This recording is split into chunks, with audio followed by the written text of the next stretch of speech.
أعوذ بالله من الشيطان الرجيم. بسم الله الرحمن الرحيم. وما خلقت الجن والإنس إلا ليعبدون ما أريد منهم من رزق وما أريد أن يطعمون إن الله هو الرزاق ذو القوة المتين. شیخ خدمت ہے شرح کتاب التوحید لفضیلۃ الشیخ عبداللہ ناصر رحمانی حافظہ اللہ. إن الحمد لله نحمده ونستعينه ونستغفره ونعوذ بالله من شرور أنفسنا ومن سيئات أعمالنا من يهده الله فلا مضل له ومن يضلل فلا هادي له وأشهد أن لا إله إلا الله وحده لا شريك له وأشهد أن محمدا عبده ورسوله. أما بعد فإن خير الحديث كتاب الله وخير الهدي هدي محمد صلى الله تعالى عليه وسلم وشر الأمور محدثاتها وكل محدثة بدعة وكل بدعة ضلالة وكل ضلالة في النار. من يطع الله ورسوله فقد رشد واهتدى ومن يعص الله ورسوله فقد ضل وغوى. اللهم صل على محمد وعلى آل محمد كما صليت على إبراهيم وعلى آل إبراهيم إنك حميد مجيد. اللهم بارك على محمد وعلى آل محمد كما باركت على إبراهيم وعلى آل إبراهيم إنك حميد مجيد. سبحانك لا علم لنا إلا ما علمتنا إنك أنت العليم الحكيم. رب اشرح لي صدري ويسر لي أمري واحلل عقدة من لساني يفقهوا قولي. وقال المؤلف رحمه الله تعالى في باب من أطاع العلماء والأمراء في تحريم ما أحل الله أو تحليل ما حرم الله فقد اتخذهم أربابا. وقال ابن عباس يوشك أن تنزل عليكم حجارة من السماء أقول قال رسول الله صلى الله عليه وسلم وتقولون قال أبو بكر وعمر. جو ابواب اعمال قلبیہ کے تھے وہ ختم ہو چکے. 6 یا 7 ابواب تھے، جیسے محبت، خوف، توکل، پھر یہ ریا، ارادہ دنیا، اور یہ سب ابواب آپ نے پڑھ لیے. یہ سارے اعمال قلبیہ تھے. اب ایک نئی ترتیب آ رہی ہے، یعنی وہ امور جو توحید کی متقاضیات میں سے، جو توحید کی متقاضیات میں سے، یعنی توحید کا تقاضا ہے کہ آپ اس امر کو پورا کریں. توحید کی تکمیل اس امر سے ہوگی. باب کیا ہے؟ باب من اطاع العلماء والامراء فی تحریم ما احل اللہ اور تحلیل ما حرمہ فقد اتخذهم اربابا. جس شخص نے علماء کی، یہ امراء کی اطاعت کی، علماء دین، امراء حکام، جس شخص نے علماء اور حکام کی اطاعت کی فی تحریم ما احل اللہ، اللہ نے جس چیز کو حلال کہا ہے اس کو حرام کہنے میں، او تحلیل ما حرمہ، یا اللہ تعالیٰ نے جس کو حرام کہا اس کو حلال قرار دینے میں علماء اور امراء کی اطاعت کی. فقد اتخذهم اربابا، اس نے ان علماء کو اپنا رب بنا لیا. اللہ تعالیٰ نے ایک چیز کو حلال کہا ہے اور علماء اس کو حرام کہتے ہیں، وہ اس کو حرام مان لیتا ہے، علماء کی اطاعت کرتا ہے. اللہ تعالیٰ نے ایک چیز کو حرام کہا، علماء اس کو حلال کہتے ہیں، وہ اللہ کے حرام کو چھوڑ کر علماء کے حلال کو مان لیتا ہے اس چیز کی تحلیل میں.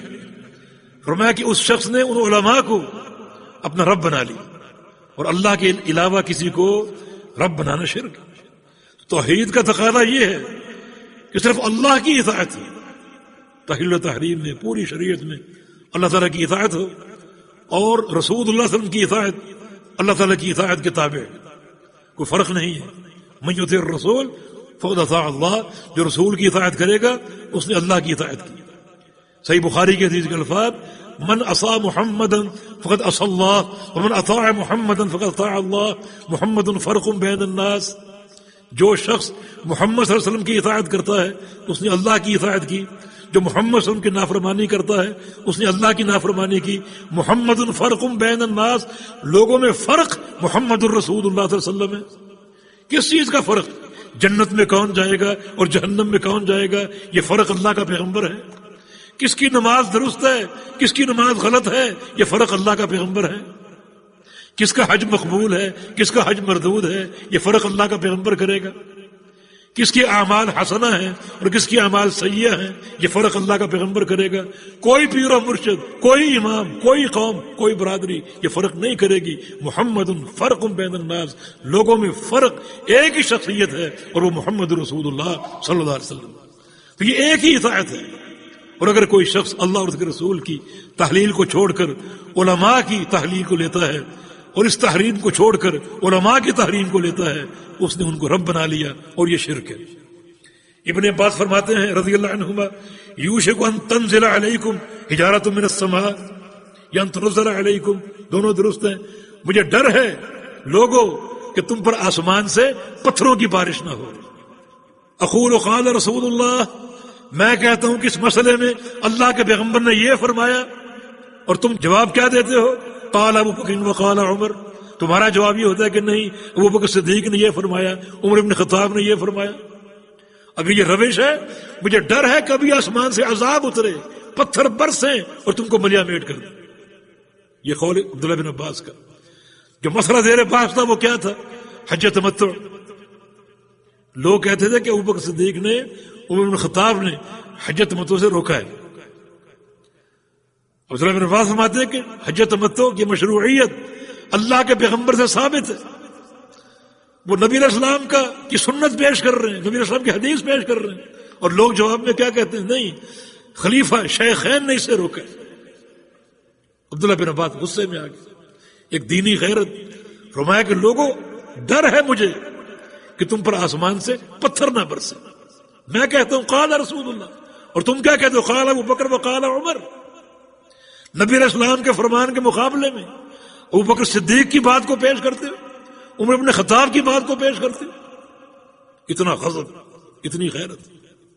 اور میں کہتا ہوں عبداللہ بن عباس اگر آج کے دور میں ہوتے کہ آج ہم نے پیغمبر علیہ السلام کی حدیثوں اور پیغمبر علیہ السلام کے فرامین کے مقابلے میں کس کس کو کھڑا کیا ہوا؟ وہ تو شیخین تھے، ابو بکر صدیق، عمر بن خطاب. جس پر ان کا یہ رویہ ہے تو آج کے لوگوں کو دیکھ کر کیا رویہ ہوتا، کیا ان کا موقف ہوتا؟ ابو بکر صدیق اور عمر یہ دو وہ شخصیتیں ہیں جن کی امامت منصوص ہے، نبی علیہ السلام کے فرامین سے ثابت ہے. ایک عورت نے پوچھا یا رسول اللہ صلی اللہ علیہ وسلم، اگر میں دوبارہ آپ سے مسئلہ پوچھنے آؤں اور آپ کو نہ پاؤں تو کس سے پوچھوں؟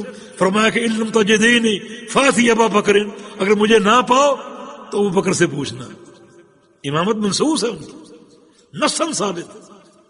عمر بن خطاب کی بھی، نبی علیہ السلام کتنے فرامین ان کی فضیلت.